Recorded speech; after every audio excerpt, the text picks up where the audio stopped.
Envoyé par le Saint-Esprit, l'Esprit avait été envoyé lui-même par le Fils qu'il avait reçu du Père, afin de continuer l'œuvre de Christ sur la terre. C'est en envoyant des hommes qu'il continue cette œuvre. La mission de l'Esprit cherche donc à donner à l'Église un esprit missionnaire. L'Esprit est répandu sur toute chair, acte 2,17.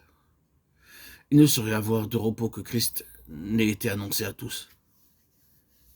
Un esprit missionnaire, qu'est-il donc sinon l'Esprit de Christ, la pure flamme de son amour pour les âmes allumant en nous le désir d'abord, puis aussi impatience d'aller où que ce soit et de souffrir toute espèce de privation pour aller chercher des hautes cimes aux plaines désertes tous ceux qui se perdent.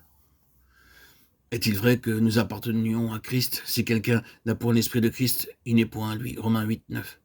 Nous savons que l'Esprit du Sauveur l'a porté à se sacrifier pour le salut du monde.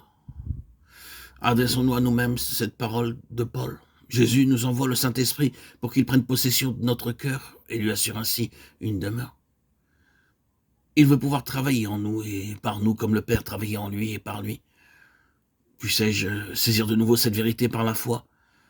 Je m'attendrai au Seigneur jusqu'à ce que j'aie la pleine assurance de la présence de l'Esprit en moi. Je veux obéir à l'Esprit comme jadis les disciples. Ils voyaient par les yeux de Christ. Ils sentaient par le cœur de Christ. Ils travaillaient par la puissance de Christ. Car ils avaient en eux l'Esprit. Et moi aussi, j'ai l'Esprit en moi. À son avant-dernier anniversaire, un auteur célèbre écrivait « Jésus, mon roi, ma vie, mon tout. De nouveau, je me consacre entièrement à toi. » Il mourut à genoux, la tête dans ses mains et priant. Oh Dieu, tu as envoyé ton Fils pour être le sauveur du monde. Tu lui as remis la domination sur toute chair, afin qu'il donnât la vie éternelle à tous ceux que tu lui as donnés. Tu as aussi répandu ton esprit sur toute chair, chargeant tous ceux qui l'ont reçu de faire connaître à d'autres cette grâce merveilleuse.